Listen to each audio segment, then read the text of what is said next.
आज हम गुणनखंड पढ़ रहे हैं। ये गुणनखंड क्या होता है? तो किसी भी संख्या के खंड करना, टुकड़े करना, दो संख्याओं में जिनके गुणे से वो संख्या हमें मिलती है उसे हम बोलते हैं गुणनखंड। जैसे एक है तो एक का पहाड़ा हम एक बार पढ़ते हैं तो क्या मिलेगा? एक। तो एक का गुणनखंड हो गया एक।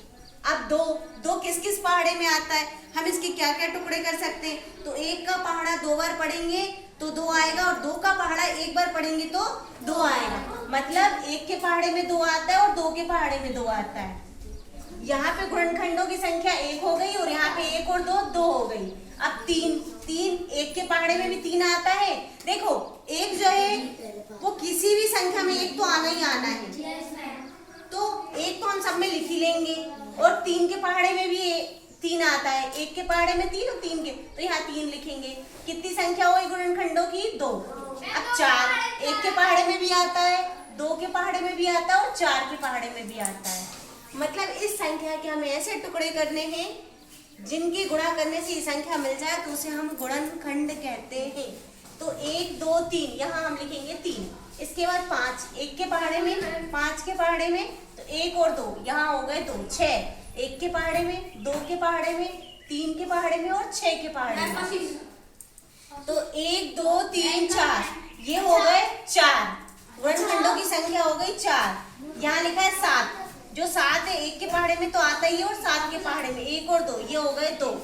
आठ एक के पहाड़े में, दो के पहाड़े में भी आठ आता है, चार के पहाड़े में भी आठ आता है और आठ के पहाड़े में भी आठ आता है। एक दो तीन चार, ये हो गई चार। इसके बाद नौ एक के पहाड़े में नौ आता है, तीन के पहाड़े में नौ आता है और नौ के पहाड़े में नौ आता है। एक दो तीन। इसके बाद 10 एक के पहाड़े में, दो के पहाड़े में, तीन में नहीं आता, चार में नहीं आता, पाँच में आता है, छह में नहीं आता, सात में नहीं आता, आठ में नहीं आता, नौ में नहीं आता, 10 में आता है। तो एक दो तीन चार, यहाँ हो गई चार। अब हमारी प्रश्नावली 3.1 का पहला सवाल है, हमें 12 के गुणनखंड निकालने।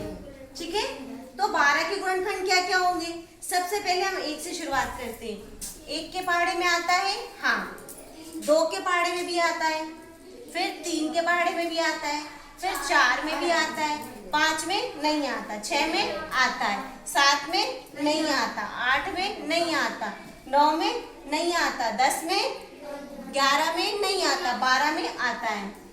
तो 12 के गुणनखंड हो गए 1 2 3 4 5 6। ये 6 संख्या हो गई और ये हमारा उत्तर हो गया। इसी प्रकार आप 28 और 42 और 72 का गुणनखंड ज्ञात कीजिए।